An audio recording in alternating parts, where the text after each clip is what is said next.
Vamos lá, mais uma vez. Bom, nós estamos voltando aqui, agora conseguiram arrumar o som e nós queremos pedir mil desculpas por esse imprevisto todo. Realmente, ainda estamos aprendendo a lidar com todo esse equipamento, tudo foi testado ontem e já houve uma transmissão no sábado passado do Grupo Escoteiro e estava tudo funcionando, hoje não funcionou. Pedimos desculpas e o pessoal está se empenhando bastante em como lidar com tudo isto, né? Essa é a nova realidade que estamos vivendo. Estamos todos nos adaptando a essa realidade, nós aqui na igreja também, mas nós estamos felizes por poder estar aqui no nosso templo. Eu sei que todo mundo está com muita saudade, com muita vontade de voltar a se reunir aqui. E logo, logo esperamos que isso aconteça. Mas, por enquanto, então, nós vamos preparar tudo para que na semana que vem a gente esteja no horário normal, né, às 10 horas estejamos todos conectados. Ok? Nós queremos meditar na palavra do Senhor e em seguida vamos também tomar a ceia. E você pode deixar isso tudo preparado e nós vamos seguir então com o nosso culto. Ok? Vamos orar, vamos entregar este momento ao Senhor. Senhor, muito obrigada, porque o Senhor é o Deus soberano. É o Deus que sabe todas as coisas, tudo o que nos acontece, sabe quando ficamos, às vezes, frustrados, porque as coisas não saíram como nós imaginávamos. Mas tudo isso, Senhor, é um aprendizado e pedimos que o Senhor nos ajude a nos adaptarmos, a nos encontrarmos, Senhor, nesta realidade. Senhor, este ano tudo saiu do lugar, nossas vidas estão todas mudadas, Senhor, e nós só podemos reafirmar a nossa confiança unicamente no Senhor, a nossa dependência unicamente do Senhor. Nós precisamos de Ti, Senhor, mas Te agradecemos porque estamos aqui na Tua casa nesta manhã. E podemos Te adorar, podemos oferecer ao Senhor este culto, podemos meditar na Tua palavra. Fica conosco, Senhor, e abençoa cada um de nós. Ajuda-nos a estarmos conectados no nosso coração, em oração uns com os outros. Pedimos isto e entregamos estes momentos nas Tuas mãos, em nome de Jesus. Amém.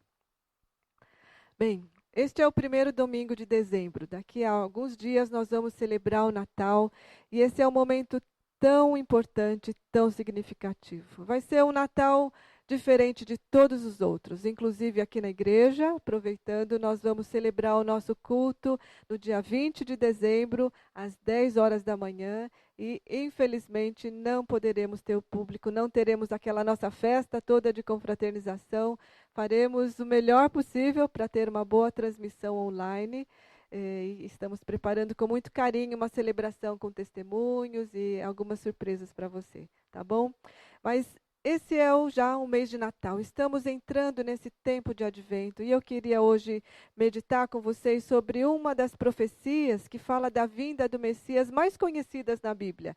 As crianças estão estudando ao longo de todo esse mês que já passou, estão estudando sobre os nomes de Jesus. Isaías 9:6, né? O seu nome será maravilhoso conselheiro, Deus forte, Pai da eternidade, Príncipe da paz. Tem um vídeo lindo que depois vocês vão ver.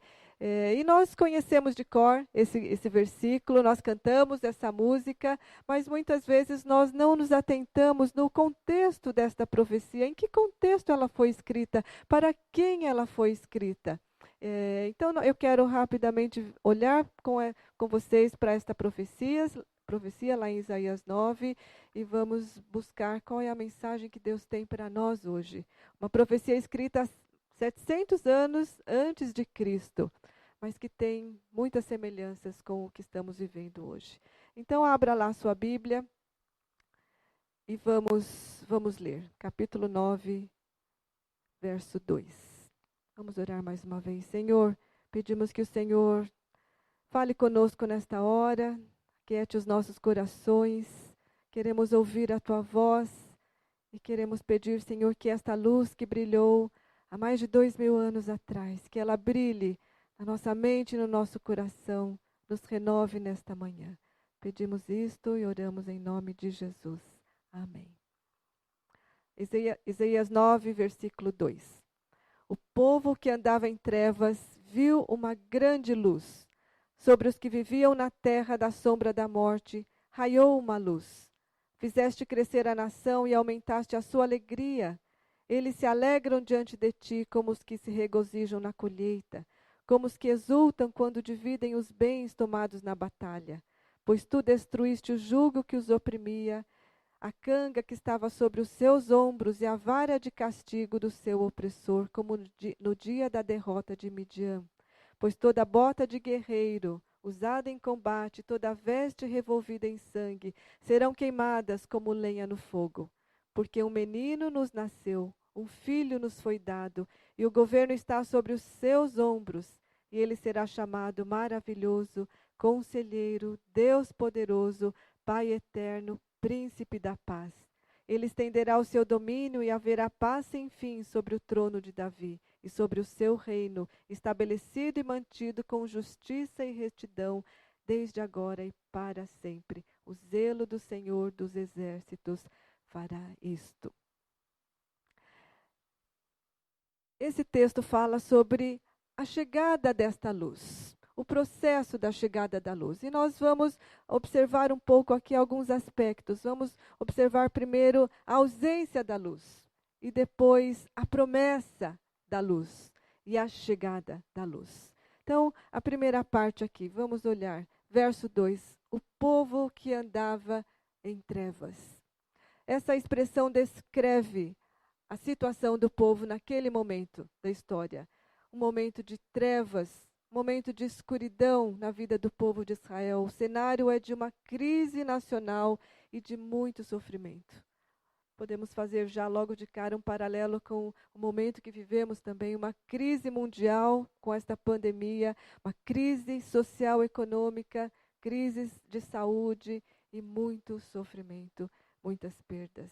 E em que sentido o povo estava em trevas? Em dois sentidos. Primeiro, trevas morais. Se você olha no capítulo 1 de Isaías, você vai ver a exortação de Isaías para com o povo, dizendo: parem de fazer o mal, convertam-se dos seus caminhos. E Deus falando: eu estou farto das celebrações de vocês, porque as suas mãos estão sujas de sangue e cheias de corrupção. Então, o povo havia abandonado a lei de Deus e a terra estava cheia de injustiça, de opressão e de corrupção. Os órfãos e as viúvas estavam abandonados, havia violência e muita imoralidade. Isaías está tomado de tristeza. E Deus havia levantado este profeta para pregar e conclamar o povo ao arrependimento, senão ele traria juízo sobre a terra. E o segundo sentido é que, além de trevas morais, também havia uma ameaça externa muito grande. Um inimigo poderoso, o Império Assírio, estava avançando, estava conquistando vários povos e já havia conquistado o norte do país, de Israel, invadindo já duas tribos, a tribo de Naftali e de Zebulon, como está dizendo no versículo 1. E eles estavam agora rumando em direção a Jerusalém. Isaías está em Jerusalém, está falando para o povo de Judá, e o povo de Judá, sabendo desta ameaça, está apavorado, cheio de medo, cheio de ansiedade, porque eles conheciam a fama daquele império, do exército assírio, de muita crueldade, de muita violência. Então esse é o cenário, é nesse cenário que Isaías traz a sua profecia. E nós também nos identificamos com esse cenário, porque nós também estamos vivendo esse tempo de trevas, de escuridão, estamos também tomados de tristeza. Esse tem sido um ano sombrio, um ano de tantas perdas, de tantas lágrimas. Já são mais de 175 mil vidas perdidas com a Covid, e também na nossa comunidade temos chorado com a perda de muitos amigos, familiares, de membros da igreja, e não apenas por Covid, por outras doenças, por outros motivos. E nessa semana em especial quero pontuar e pedir as orações de vocês por 3 famílias que perderam queridos, seus entes queridos nessa semana. A família da Kátia Sawaki perdeu sua mãe, a família do Júnior perdeu sua sobrinha, Vitória, lindinha, está agora no céu com nosso pai. E também a Maria Borges, a esposa do Isaías, também perdeu uma irmã ontem. Então, tem sido um tempo de tanta dor, de tantas perdas, de tantas despedidas. Um tempo também de tanta preocupação quanto ao futuro. Temos famílias da igreja passando por grande dificuldade com a crise econômica, a perda do trabalho, perda da renda. E tem sido, de fato, um tempo muito difícil, como o tempo de Isaías. Mas esse texto nos traz algo extraordinário e é nisso que eu queria focar hoje. Em meio a toda essa situação, Isaías recebe uma visão de Deus. Ele vê a chegada de um dia em que as trevas seriam substituídas por uma grande luz. A escuridão não ia durar para sempre e a alegria voltaria a reinar em Judá. Era uma situação até difícil de se imaginar, dada a situação em que eles estavam, mas Isaías tenta pintar esse quadro de uma forma muito vívida. Ele diz: a alegria vai voltar como os que se regozijam na colheita. E eles, como um povo agrícola, sabiam muito bem o que era a alegria da colheita, de colher os frutos depois de um ano de trabalho. Ele diz: a alegria vai voltar como o dia da colheita, ou como aqueles que voltam da batalha. Exultam quando dividem os bens tomados na batalha, pois tu destruíste o jugo que os oprimia, a canga que estava sobre os seus ombros. Ou seja, Deus está falando: a alegria vai voltar, como naquele dia em que vocês venceram na batalha e vocês pegaram os despojos e trouxeram de volta para casa. E esta alegria será fruto da minha intervenção quando a luz chegar. Então, a mensagem de Isaías é a luz no fim do túnel. A luz no fim do túnel, assim como a luz no fim do túnel para nós também que vivemos esta situação tão difícil. E eu creio que essa é a mensagem de Isaías para nós também hoje. Ele está dizendo a luz no fim do túnel. Essa luz ainda é bem pequenininha, mas ela vai brilhar intensamente, a alegria vai voltar. E esta luz se refere a esta profecia, ela tem um sentido duplo. Ela tem um sentido imediato e um sentido mais a longo prazo, que iria se cumprir bem mais à frente. Um sentido imediato era de que Deus iria trazer vitória contra este inimigo poderoso, os assírios. Deus iria derrotar este inimigo opressor com a sua mão poderosa, com o seu braço forte. Isso não seria pelo esforço de Israel. Por isso, Isaías está conclamando o povo: confie no Senhor, porque Ele vai trazer vitória. Talvez muitos não acreditaram, mas Isaías creu nisto. E nós podemos ler depois, você pode ler lá em 2 Crônicas 32, nós temos o relato desta vitória. Diz aqui, eu vou ler só um trechinho, diz: o rei Ezequias, foi já depois do rei Acaz, na época do rei Ezequias, alguns anos depois, o profeta Isaías e Ezequias clamaram e oraram aos céus, e o Senhor enviou um anjo que matou todos os homens de combate, todos os líderes e oficiais no acampamento do rei assírio. E este se retirou envergonhado para a sua terra. Deus, esta promessa se cumpriu. Esta promessa se cumpriu. Mas esta vitória era apenas o prenúncio de uma vitória ainda maior, de uma salvação ainda maior e eterna que Deus traria quando Ele trouxesse o Messias ao mundo. Então é uma profecia também apontando para o futuro, quando a luz de Deus iria brilhar a todos os que estavam vivendo nas trevas e na sombra da morte, nas trevas do pecado. E essa é a nossa condição. Todos estamos em trevas e mergulhados em escuridão, se não formos alcançados pela luz de Deus e que chegou através de Jesus. Então, vejam, é uma profecia com esse sentido duplo. E o que eu quero chamar a atenção aqui é que Isaías, por inspiração do Espírito, ele descreve esses acontecimentos futuros, mas usando um verbo no passado. Vocês viram? O povo que andava em trevas viu uma grande luz. Por que ele não fala o povo que anda em trevas verá uma grande luz? Esse seria o mais lógico, né? a maneira de se expressar mais lógica. Mas Isaías usa o verbo no passado, viu uma grande luz, pois tu destruíste a canga que estava sobre os seus ombros, a vara de castigo. Ele usa todos os verbos no passado ao descrever a profecia. E isso me chamou muita atenção. Por quê? Porque ainda que as circunstâncias ao redor de Isaías permanecessem inalteradas, a ameaça ainda fosse real, ele já consegue enxergar aquele futuro que Deus estava prometendo. E no seu coração, ele sente a alegria daquela vitória futura. E ele escreve esta profecia como um hino, transbordando de alegria. Porque agora os seus olhos estão voltados para aquilo que Deus prometeu e não mais focados nas suas circunstâncias. Uau! Quando eu li isso, eu pensei, isso é a fé e que gera a esperança. A capacidade de crer no amanhã, ainda que o presente seja escuro e nebuloso e haja dúvida e insegurança, mas a esperança nos faz olhar para além, olhar para o futuro, calcados, firmados na palavra, naquilo que ele nos prometeu. Eu lembrei muito do nosso irmão Luca.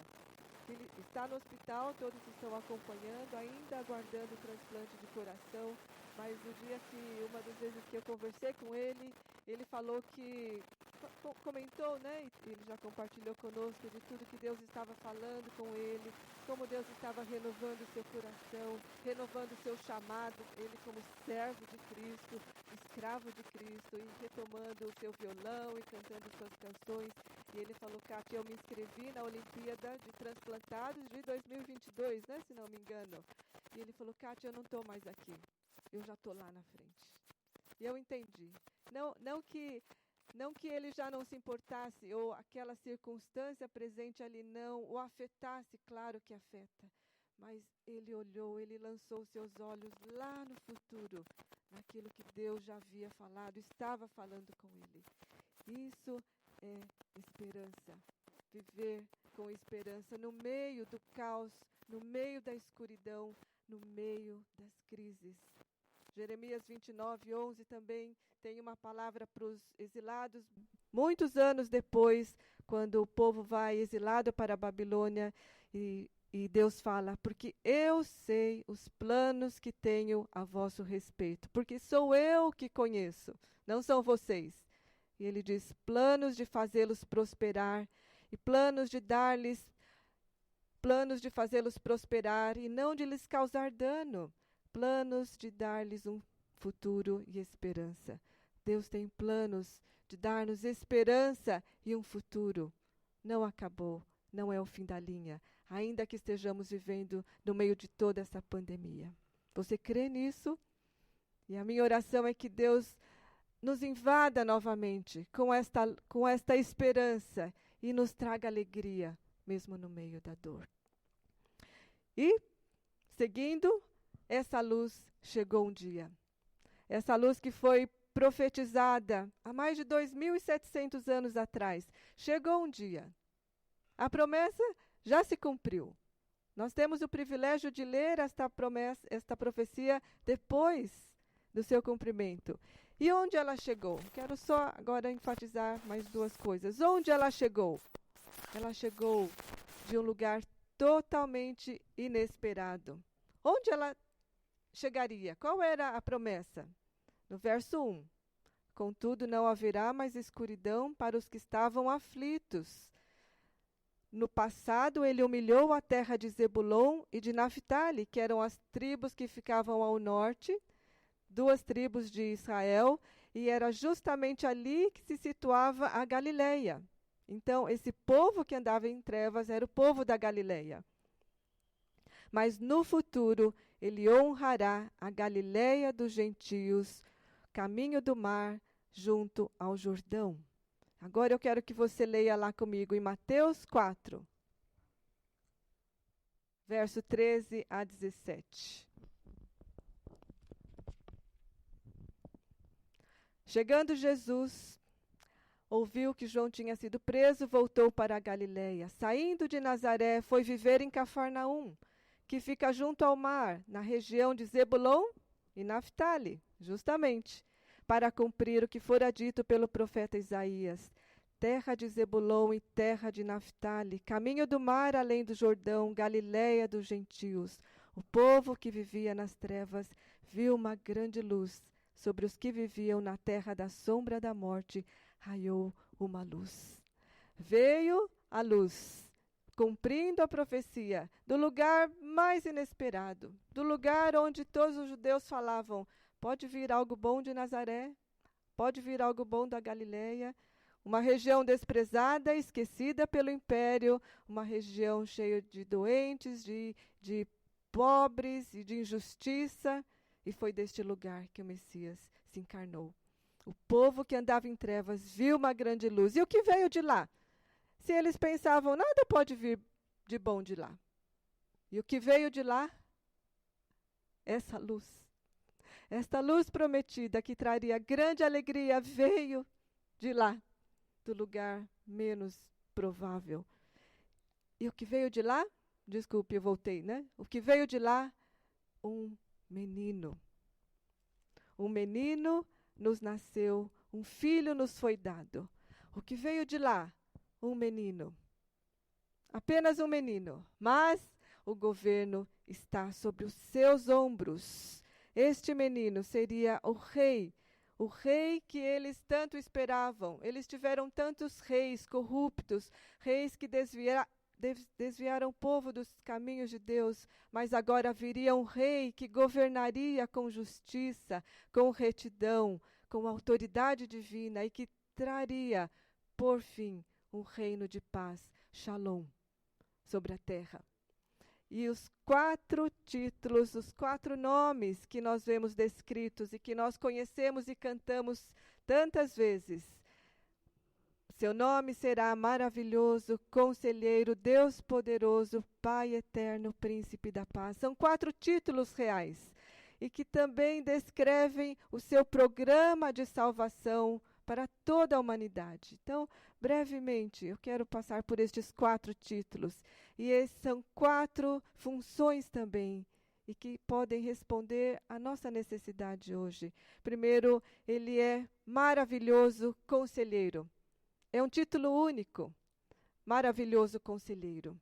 Sendo Deus e homem, Deus, este rei, este menino, seria maravilhoso conselheiro para nos ajudar a tomar decisões sábias na nossa vida.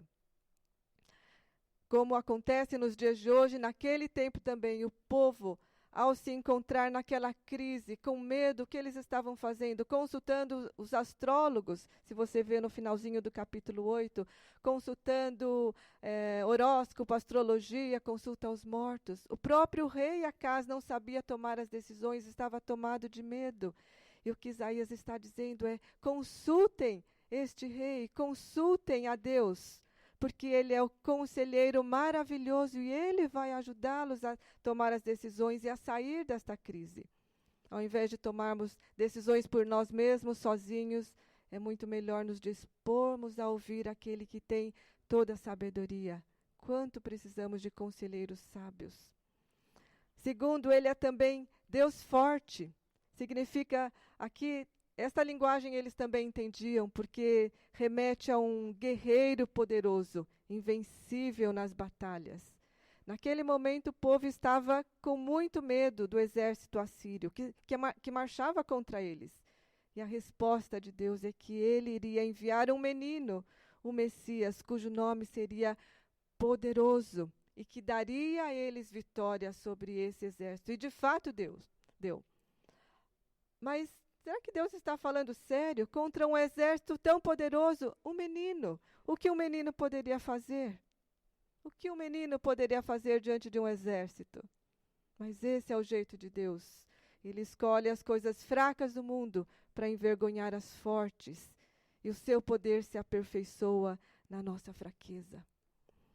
Deus conselheiro, maravilhoso conselheiro, Deus forte. Eu ouvi esses dias uma pessoa contou para mim uma experiência, uma pessoa bem próxima, e ela disse: nós estávamos como família, estávamos orando por um projeto, né, que muito importante para a família, e ela estava insistindo muito para acontecer, e as coisas não davam muito certo, e insistindo, pressionando as pessoas que estavam responsáveis por aquele assunto.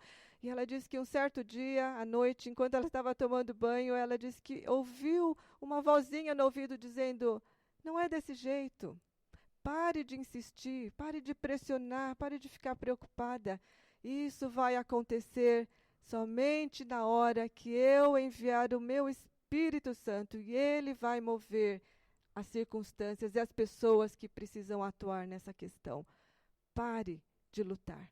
E ela disse que foi tão forte essa voz que ela, de fato, ela parou no dia seguinte. Ela falou para o esposo, falou: não liga mais lá para aquele juiz. Vamos esperar, porque Deus me falou que isso só vai acontecer e vai acontecer somente se Ele quiser e na hora que Ele quiser, que Ele mandar a ordem lá do céu. Ela me falou que foi exatamente isso que ela ouviu, que ela até sentiu algo dentro dela, trazendo uma grande paz. E ela parou mesmo. E naquele mesmo dia, à noite, já era mais de 9 da noite, ela me contou que o juiz expediu a ordem e resolveu, encaminhou, abriu a porta para aquele projeto que ela estava desejando. Uma grande porta. Deus abençoou grandemente esta família. E eu fiquei muito feliz de ouvir isso, porque não tanto pelo resultado em si, de fato saiu, aconteceu, mas pela certeza que ela teve de quem agiu. Foi a mão poderosa de Deus. E este é o nosso Deus, conselheiro, maravilhoso, Deus forte, Pai eterno, Pai da eternidade, ou seja, aquele que nos criou, aquele que nos adotou como seus filhos, aquele que nos afirma como filhos amados seus. E por fim, príncipe da paz.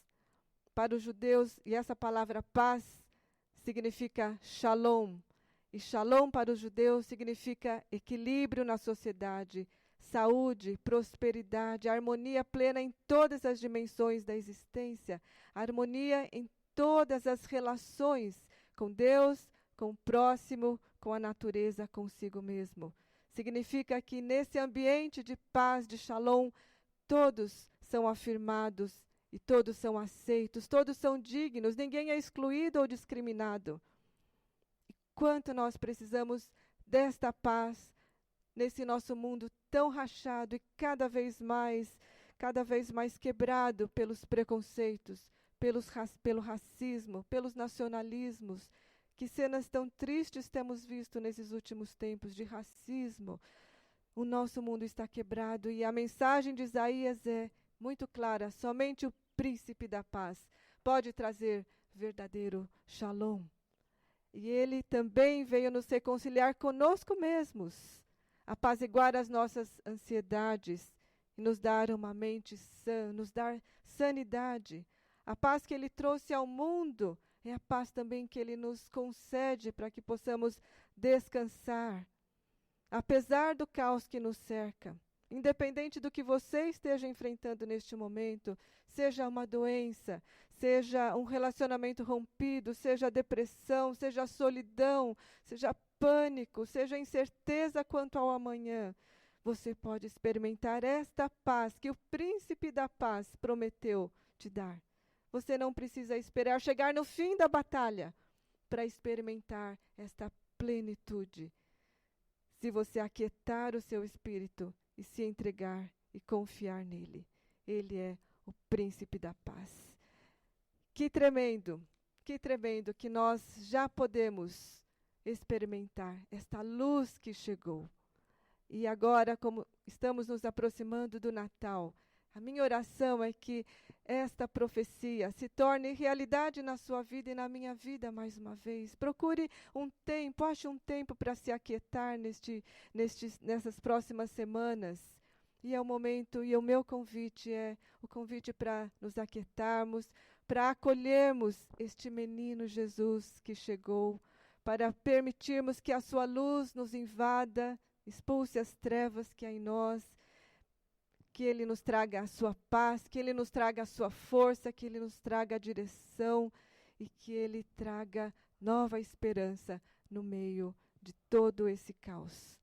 Que possamos renovar a nossa entrega e a nossa confiança somente nele e possamos experimentar mais uma vez como Isaías, no meio da sua crise, foi visitado e uma nova alegria brotou de dentro do seu coração. Vamos orar e vamos convidar este menino Jesus para mais uma vez fazer morada dentro de nós. Senhor, que linda esta profecia. Senhor, e quanta graça e misericórdia para com um povo que estava mergulhado em trevas, em parte por causa do seu próprio pecado e também por uma ameaça externa que vinha sobre eles. Da mesma forma, nós também, Senhor, temos passado tempos tão difíceis, tempos também de tanta dor, Senhor, tempos de tanta preocupação e ansiedade. Senhor, e chegando ao final deste ano, Senhor, pode ser que muitos dos nossos amigos e irmãos já estejam desalentados, desesperançados, cansados. Senhor, e nós pedimos, Senhor, que assim como o Senhor visitou o coração de Isaías e visitou aquele povo, nós pedimos também, Senhor, vem sobre nós. Vem, Senhor Jesus, mais uma vez, vem em nós. Senhor, e ajuda-nos, como Isaías, a enxergar esta luz, ainda que seja somente um fiozinho de luz no fim do túnel. Senhor, e que esta visão nos renove e nos traga nova esperança, novas forças, novo ânimo para caminhar. Vem, Jesus, sobre nós, vem, Tu que és o Deus forte, vem com Teu poder, vem com a Tua força, levantando os cansados e abatidos, trazendo, Senhor, novo ânimo. Vem com a Tua salvação, Senhor, o Senhor que interveio com a Sua mão poderosa, que libertou aquele povo dos assírios. O Senhor é o mesmo Deus hoje, também que age em nosso favor. É o Deus que nos salva com a sua mão poderosa. É o Deus que nos resgata. É o Deus que abre as portas. É o Deus para quem não há nada impossível para o Senhor. Vem, Senhor Jesus, vem com a tua paz. Vem, Senhor, com o teu descanso.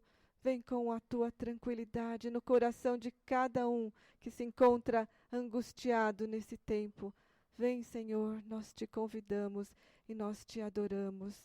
Nos prostramos aos teus pés, Senhor, e agradecemos profundamente por ter vindo até nós, por tua graça e misericórdia.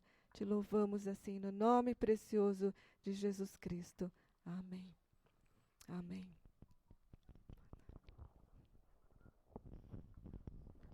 Eu quero convidá-los para agora nos prepararmos para a ceia do Senhor. Vamos celebrar a ceia hoje, lembrando que este menino, que recebeu todos estes nomes, Deus forte, Pai eterno, Príncipe da paz, ele também foi chamado em Isaías 53, homem de dores, que sabe o que é padecer. Quero ler com vocês, enquanto nos preparamos para a ceia. Ele foi desprezado e ignorado, homem que sofreu, que conheceu a dor por experiência própria. Homem de dores, que sabe o que é padecer. Nós olhamos para ele com desprezo, pensamos que era escória, mas o fato é que ele levou nossas doenças, nossas enfermidades, tudo que há de errado em nós. Pensamos que ele era culpado de tudo isso, que Deus o estava castigando por sua culpa, mas foram nossos pecados que caíram sobre ele, que o feriram, dilaceraram e esmagaram. Nossos pecados. Ele recebeu o castigo e isso nos restaurou. Por meio das feridas dele somos curados. Vamos ouvir mais uma canção.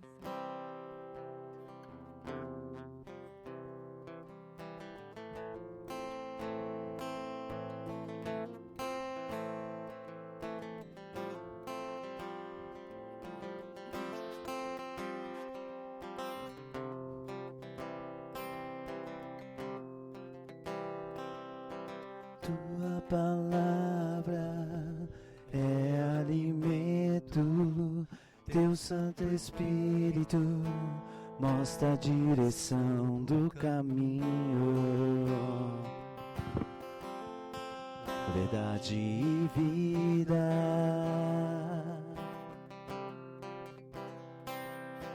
Filho bendito, Verbo de Deus, que veio para curar, veio salvar e libertar, com seu eterno amor. Soberano sobre tudo, sobre a morte triunfou, glorioso, adorado, exaltado entre as nações. Eis o Cordeiro de Deus, eis o Cordeiro de Deus, o Rei, o carpinteiro que por mim se entregou. Eis o Cordeiro de Deus, eis o Cordeiro de Deus, que tira o pecado do mundo e vive em mim, eis o Cordeiro. Você que está em casa, você pode se preparar, pegar o seu cálice, o pão, e nós vamos celebrar agora esta ceia em memória do sacrifício de Jesus por nós. Ele foi este Salvador maravilhoso que entregou a sua vida, tomou o nosso castigo e por meio do seu castigo nós fomos curados, nós recebemos a paz. Receba a paz que este príncipe da paz te oferece nesta manhã. Receba descanso, receba forças renovadas para a sua luta, receba coragem, receba direção, receba sabedoria para tomar as decisões nesse tempo de crise. Receba a plenitude da vida de Jesus em você. Eu quero convidar os que estão presentes, podem se aproximar para se servir. Tua palavra é alimento, Teu Santo Espírito mostra a direção do caminho, da verdade e vida. Filho bendito, Verbo de Deus, que veio para curar, veio salvar e libertar, com seu eterno amor.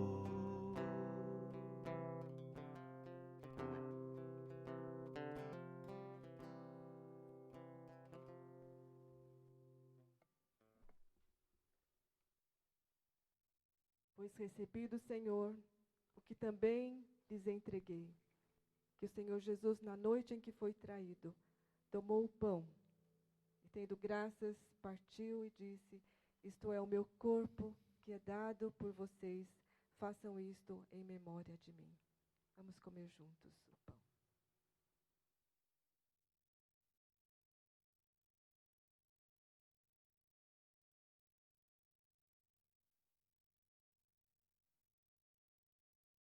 E da mesma forma, depois da ceia, ele tomou o cálice e disse: este cálice é a nova aliança do meu sangue. Façam isso sempre que o beberem em memória de mim. Vamos beber juntos.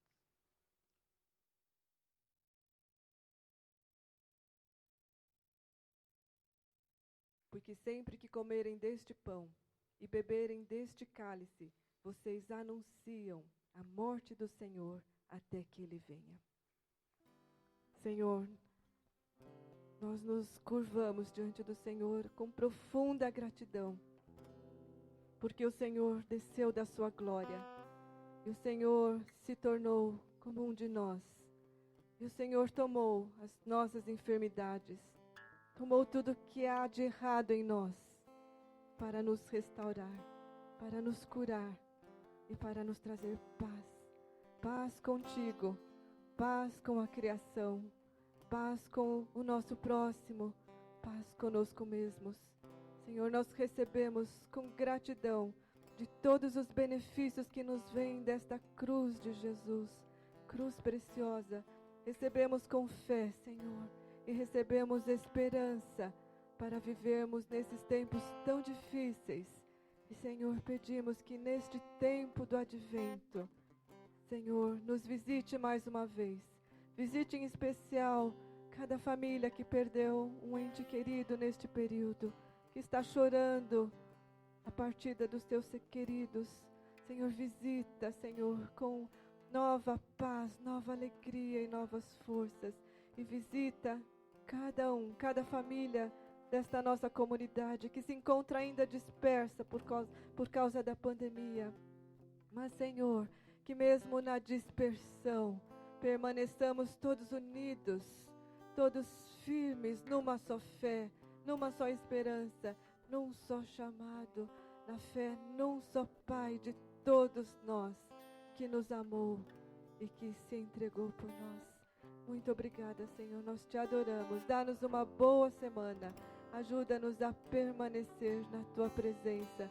Ajuda-nos a confiar em ti, a não confiar em nós mesmos, mas a confiar unicamente em ti.